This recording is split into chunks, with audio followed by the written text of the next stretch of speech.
the opportunity to jump in and try to poach that free agent away from them. Yeah, it almost hits too close to home being a Nats fan, watching some of our great players go to some division rivals.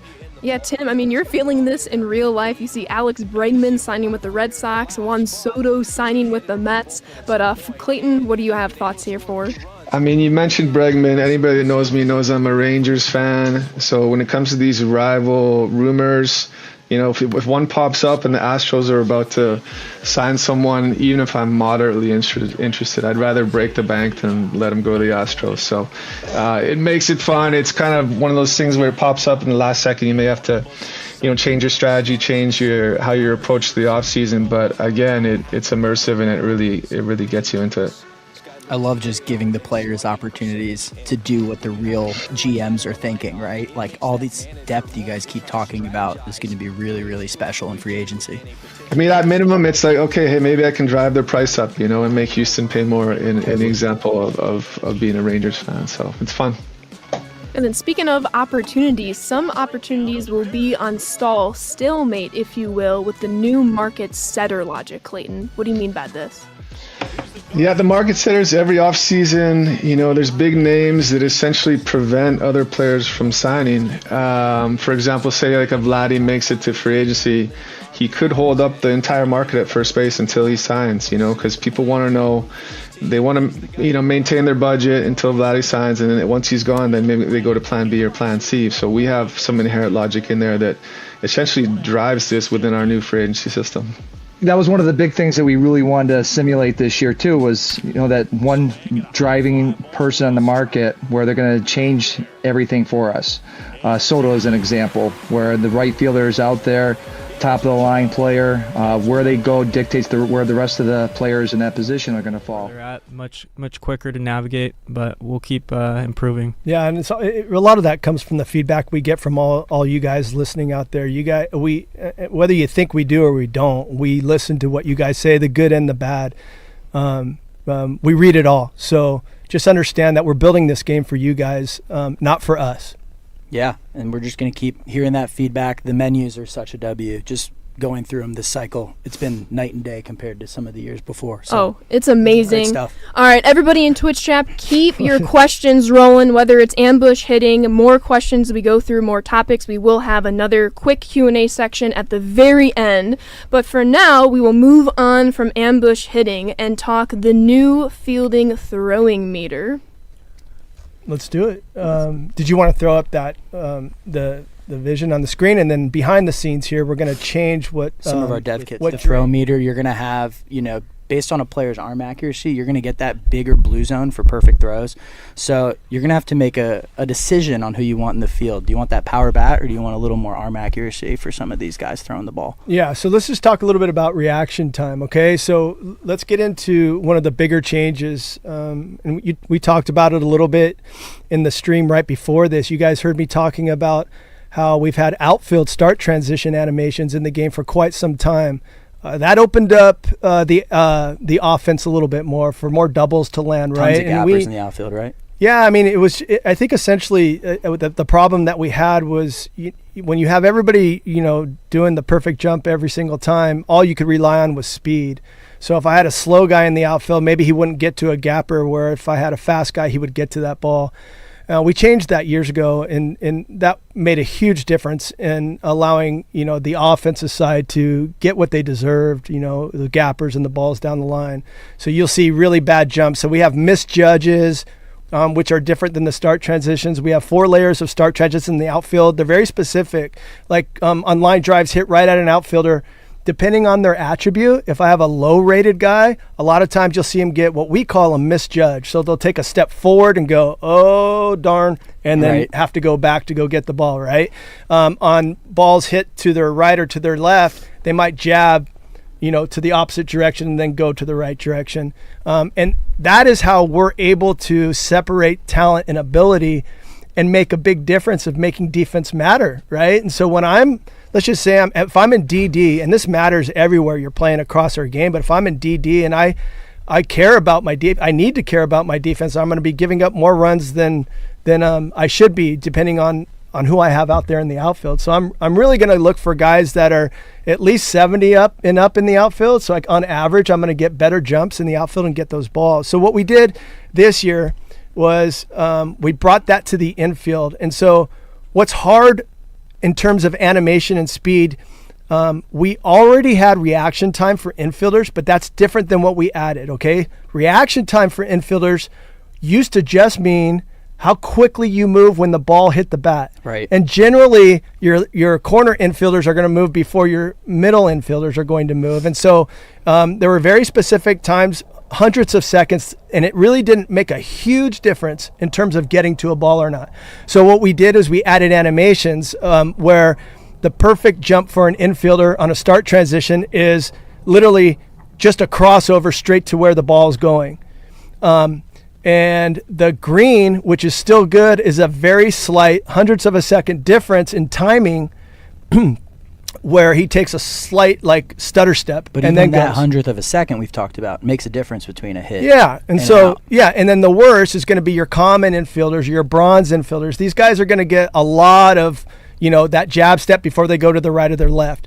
And so aesthetically, when you watch the game, it's not going to look weird. If you put like the same thing we did in the outfield, if you put that in the infield, it wouldn't make sense. Infielders just don't move the wrong way. Right. They see the ball and they move. But the timing is really important. And that's where the attributes matter.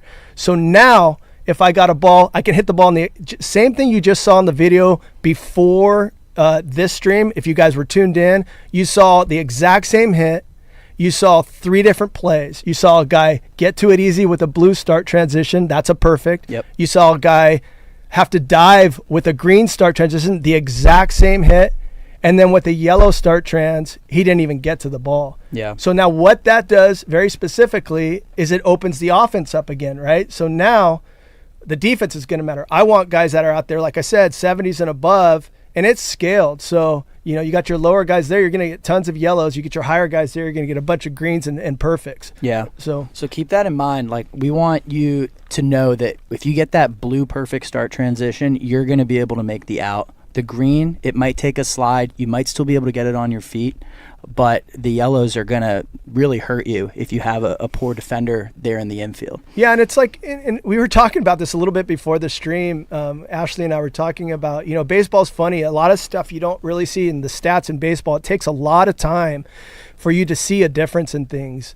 These are all Major League Baseball players, right? So when you're making a video game, you obviously have to make a difference. And some guys make errors and some guys make no errors. And so part of making this game as realistic as possible, we also have to understand the game needs to be fun and balanced, right? And so that is the challenge year in and year out that we have. And so when you talk about these start transitions and making sure that, you're getting the guys doing the right thing over time, Ashley and I were talking if you're a 950 fielder in the big leagues, you're not very good. Sorry, you're just not. Which is crazy because you're making a play nine more times than 9 out of 10 yeah. times. So Right. people need to think about that. If you're a Major League Baseball player, it's not like I'm a terrible 3-point shooter, so I never shoot from 3 points. Because in basketball, you're either really good at it or you're not. And even the best ones have bad nights, right? In baseball, they're all making the routine plays, or they're not going to be out there. They're not going to be in the big leagues, right? And so that's why these averages, even though, it's funny because on defense, you get these, you're bad. I say bad, I'm sorry. But you know what I mean. They're great players, but relative. Great players are going to be higher up to Yes. closer to 1,000 over time. And that's over, 162 games, right? So that these guys are playing. Whereas when you're hitting, obviously, getting 300 these days is very difficult. And you mentioned, we want to also make this fun, and we know that our fans have been very, very good at the traditional throw meter. We moved it a few years back. Everybody's now used to it. Now we add even more nuance by moving that blue region to the very end to keep challenging, having more high risk, high reward, to also make it as similar as possible to what we're seeing on the field as we're watching games in the evening. And Gail, I want to touch back to a point that you called out so perfectly. We have a lot of Diamond Dynasty audience tuning into this stream, and we have the year-long power curve returning, meaning we went from all 99s pretty much all of last year. That's not going to happen. We're going to see more and more of these misjudges as people are fielding silvers, golds, low diamonds. They're going to have a smaller green region, smaller blue region, and it's going to be a little bit more difficult. So off the rip on launch night, our fans are going to experience more and more of these fielding nuances that we're trying to implement with this new throw meter. So y'all, you're warned now. There's going to be some errors. On screen now is a perfect example of what you can expect from a common fielder. You're going to see the common badge that showed up under the feet of that outfielder. He wasn't able to get to that fly ball because of his reaction. It's just the way the dice rolled, and I shouldn't say the way the dice rolled, but it's just the way that it played out. Because of his attributes, he's more likely to receive that misjudge, that red jump, whereas with a diamond, you would never see that. So that just goes to show the importance of fielding. And Colin, this guy just got a yellow jump as well, you're going to see this is a lot more common, and we're trying to expose these things that are happening under the hood to all of you to be able to make those informed decisions as for exactly what players' attributes are doing. Colin, if you don't mind, can you display the reaction visual? Oh, you got the perfect arm accuracy, the reaction ones. Apologies. Okay, well, they saw it earlier. Basically, reaction is changing based on the specific hit type, and those numbers are going to scale. The hit we showed in the video prior to this, a 99 was going to get a perfect jump 100% of the time, whereas a 50, I believe it was around 11% of the time that you get a perfect jump. I can't remember exactly what it was, but something around that. And those numbers are changing dynamically based on the hit. And then obviously with outfielders, you have that added level of red misjudges that they can get, which you guys saw a few plays ago. So so what we're trying to just show you guys is that, we're doing a lot of stuff with defense under the hood. We're trying to show you guys that more with these jumps, with the blues, with the yellows, with the greens, and then the outfielders even have the reds. The badges under are going to show you what these guys are good at, what they're not so good at, and you can use all that information to build your best lineup. Yeah, I think a couple things to note here as you're watching Dre. We just finally got this set up. You saw me scrambling over here on these widgets trying to get the right setup. Dre's having trouble getting behind the ball there. I try to work with him. You got to get behind that ball, Dre. Seriously. Let's go. So a couple things. One is the throw meter. So I think Ashley started talking about the throw meter, right? And why we put the blue at the end. And so in real life, again, like everything we try to do is to just complement real life and be the best sim we possibly can. We know how difficult it is to get assist from the outfield. It's extremely difficult. Even if I'm a 99 guy, it's hard to throw a perfect dime all the way to third from right field or all the way to home from any position in the outfield. Part of what Connor was talking about was getting the bigger blue region, the bigger perfect region if I'm a better outfielder, right? So that's going to help if I have a 99 versus having a common guy out there where it's just going to be a sliver, and potentially on a really far throw he's not going to have anything, but it depends on his arm strength attribute and his accuracy and all of that goes into combination, right? But the idea of moving the blue to the end, obviously we just needed more risk. It was such a high reward before, and having it in the middle of the green, there was zero risk. Yeah. Because honestly, if you miss, you still got a good throw where the guy was still rooted at the base and was able to make a decent throw and put a good tag on the guy coming into the base. So playing it at the end, situationally, I think it's probably going to be a little bit different how you use it. If I'm way ahead in a game and I really don't care, I'm going for it every time just because it's fun. Yeah. I might as well try to get the perfect, right? Or even in a high leverage situation. If I'm in a sweaty game, right? And let's just say I'm up by 2 and it's second and third, I'm just throwing a green to third, trying to keep that runner from second going to third and stay up by 1 run. Yeah. I'm not trying to go perfect blue to home and nail that guy. It makes no sense. Just take with less than 2 outs, right? So it's a strategic thing too in terms of how you play it. But like I said before, you can still, if you're really good on the sticks, you can get used to it and you can hit it a lot more often than others. And people here are better than others, and they're showing that and proving that. So it's still possible, but it is a risk. Yeah, I will say, just play testing the new throw meter. Like, you don't know pressure until you're playing MLB The 25 and you need to get a perfect when the game's on the line. Like, having it at the end of the green window is such a risk reward, like you talked about, but it makes for really like fun and attentive defense, which is kind of what we want, right? Yeah, totally.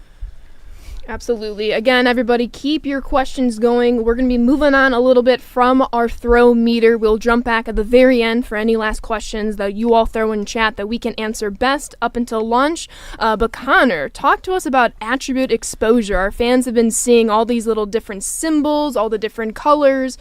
What are we looking at here? I mean, you just saw Dre struggling because of his attributes. Dre, if you don't mind, hold R2 and click the right stick, please. What you're going to see here are all the badges we're showing under the player's feet, minus the, which one are we not showing? Arm strength. What you're going to see is everybody's fielding attributes. So 53 fielding for Brian Reynolds, who keeps messing up in left right now. Common fielder, 50 reaction, 56 arm accuracy. Basically what we're doing is exposing the players that are struggling on specific plays when they're struggling, and really showing when those guys are getting great, when those diamond players are doing things exceptionally well consistently. We're trying to basically show the good players doing good things and expose why a player is not doing something successfully. You hit it. You hit it well, Connor. I mean, so you're not gonna, if you have like an 80 guy out there gold, you're not going to see any icons, and the reason being is because we're essentially trying to show you the reason why this guy keeps making mistakes is because he's a bronze or common player. So we're just force feeding you an example of why maybe this guy made an error, and then it's a reminder, I got to replace this guy. I got to get somebody better out there. I got to go, get another card to fill this team, right? I got to get somebody because he's killing me out here, right? And on the flip side of that, it's rewarding those of you that have those diamond fielders out there on defense, and it's showing, hey, look, I made this play. I made this great diving play, or I made this perfect throw because I had a 98 guy out there, because the attributes matter. Guy out there because the attributes do matter. So that's what we're showing. We're not gonna inundate you with icons every single time something's happening. There's a meaning behind them, and that's why we're putting them up there. And again, like everything you see on the screen, you have the option to turn them off. You don't have to play with these on. So it's really just for you. If you want them on there, you can go into options and turn them off if you want clean screen. And to jump in real quick, everyone saw all those shields. The ratings are not final, but you can have a good example with that screen. But Connor, could you remind the people, how do they get that screen to pop up as they're playing? In previous years, it was just clicking the right stick down. With the implementation of PCI or of ambush hitting, we needed to free up space because resetting your PCI ambush is via the right stick. So now R2 plus R3 is what's going to pull up this screen.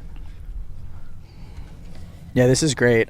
It's really nice being able to just see the blue jump, that perfect jump, and then you go in and you go, oh yeah, this guy's a great defender. It just kind of makes everything make sense and tells that story for each player as to why they have good jumps or why they might not have so good jumps. Yeah, Dre just made a play right there, and he was just surprised by that diamond fielder, and he dove over the ball, but you could see the difference. That's almost the exact same hit. He didn't need to dive on the first one. He could have got that standing up. He just kind of spazzed out on the buttons there for a second. Dre just likes the theatrics. Yeah. You know? He's getting a little sweaty because he knows we're on camera, and he's trying to be perfect here. So, but what you can tell is when you see these balls hit, honestly, when you see a blue start transition and the guy doesn't get to the ball, you can pretty much guess that nobody's going to get to that ball. And if you see a yellow and he gets close to it, you can pretty much guess that a green or a blue would have got to that ball. Uh-oh. Perfect. Oh, Colin's alarm went off. That was a good effort. Topic alarm. So attribute exposure, y'all see it right there. Everything is mattering when you're playing defense, different attributes affecting different motions of the defensive play. But I've been seeing a lot of it in chat. Two things, and it's the sweeper and it's the GOAT difficulty. Connor, is the sweeper pitch new this year? Yes, it is new to this year's game. A lot of players have it. Skeens has a really good one. I believe Otani has one as well. But it's a new pitch, definitely something to look out for. And it's not replacing the slider. Don't worry. It's a new pitch. You're going to see it added to, 160 players in the roster? It's added to Yeah, essentially whoever has players. it. Yeah, anyone that has it will have it in the game, which is really exciting. But it's a whole new look. People are using it more and more in real life, so it makes sense to it makes more sense to add it to the game, right? Yeah, for sure. And speaking of high risk, high reward, I mean, GOAT difficulty, Ashley, you brought that up. I mean, essentially it's just a new difficulty level, right? And it's not for everybody, of course. No. I mean, GOAT difficulty is for the best of the best, for sure. But we threw that out there just in terms of wanting to challenge people that are exceptional at the game. And honestly, it's just another milestone to try to reach, right? Like, we got Legend. I'm watching guys on streams that are psycho players that are literally scoring 14 runs on Legend, which I have no idea how they do this. Putting those guys on GOAT, let's see how they perform. All right. So why don't you throw a little bit of tidbits out there about how we're going to use GOAT? Yeah, absolutely. So GOAT, once again, it's not going to be in everything, but you will have the opportunity to see GOAT difficulty, play through GOAT difficulty. If you reach 1,000+ rating in ranked, you will no longer be on Legend still. You will be on GOAT. I know y'all have seen some weekend classic teasers. Yes, you will also be on GOAT difficulty in the highest reward division. And then lastly, yes, it will be included in esports. More details for when you might see it later on. And then GOAT difficulty will be an option in most single player modes, just like Rookie, Veteran, All-Star, Hall of Fame, Legend. You have the opportunity to choose it. But in terms of online play, you're going to see it in the very rare 1,000+ ranked rating, the highest division in weekend classic. So don't worry. If it takes you a little while to get to GOAT, odds are you're not going to see it for a little bit, so it's going to be okay. I'm just subtweeting myself. I will not be seeing GOAT difficulty with 1,000+ rating. I was going to say, this is for the best of the best. The pitches are going to come in fast. The breaks are going to be even more. We're excited to get it in for that tier of player. Yeah, but, for sure. I mean, guys like me, we're not going to be touching GOAT. Drago, I mean, he kills it at the sticks. I can't hit successfully on it, but from a gameplay standpoint, what you're going to really see is smaller PCI, bigger breaks, and on the pitching side of things, for hitting as well, smaller PCI, decreased timing window, so it's going to be much more challenging to square something up. And then also on the pitching side of things, your par is going to grow as well, so it's going to be a little bit harder to locate your pitches. And on top of that, the criteria for pinpoint is slightly more challenging as well. What is par, Connor? Like, a lot of people here probably don't even know what par is. Par is your perfect accuracy region. If you get a perfect pitch with pinpoint, meter or peer analog, you're going to the pitch will land on or within that region. So it's a little display that comes up on the screen, right? And it guarantees you'll be in that section of the plate. Yeah, perfect. Correct. To control the free agent market, sign the big name players. That's just not realistic. We think that we've done a nice job with it right now, where we've set the market with these big markets. They lead the charge. It doesn't mean that they're always going to sign the big name free agent, but more often than not, they're going to lead the charge for the big names. Now, that sounds incredible. And then with these franchises, we have the big market teams, of course, but also on top of that, we're going to have some first mover advantage logic, Clayton, and that's going to really reward those clubs that seek out those free agents and give them their offers first thing into the offseason. I mean, I love the fact we're still talking about the logic. Like, we haven't even covered it all yet, so I hope the community loves all this stuff. We're not even done the list yet, but all this stuff is driving the new free agency system. So, first mover advantage logic.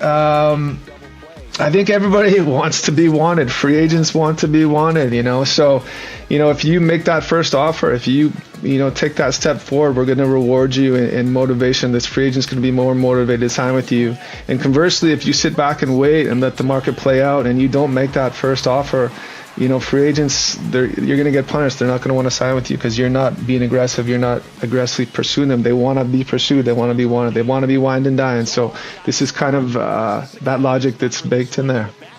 Yeah, and the logic stuff's just been incredible, what you guys have been able to do this cycle. And don't forget, fans, you're going to be able to see this stuff live in a matter of minutes, just how all this new stuff's going to work, and we're really excited to share it with you. But let's keep talking through some of these other changes. I think another thing we should hammer at home is just the streamlined system, right? Previously, you'd have to pretty much check free agency every single day, and it was just cumbersome, and it would take time. We want you to get through seasons. We want you to get through off seasons. We love the off season, free agency, all this stuff, and we want you to go in the future and do future years to build your teams, to build dynasties, and win World Series. So the streamlined approach is another thing we're excited about. Before we start playing, which I'm so excited to do, let's dive real quickly into some of this new player logic stuff, Tim.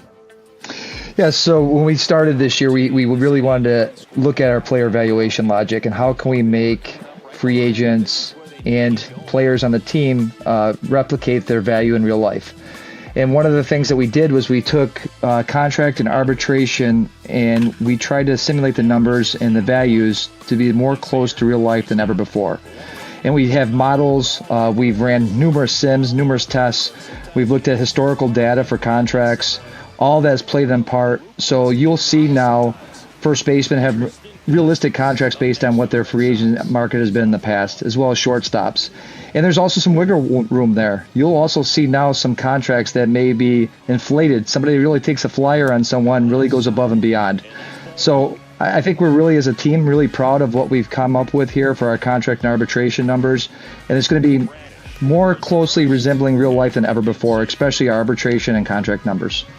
And then Tim, you've been hitting on this theme all throughout this feature premiere. We're trying to make the free agent logic, the player valuation logic, as realistic to what's going on in real life, and as we're bringing it into our video game with even more logic with the new contract and arbitration. But that's not all in this topic. What about terms here with how long these contracts are?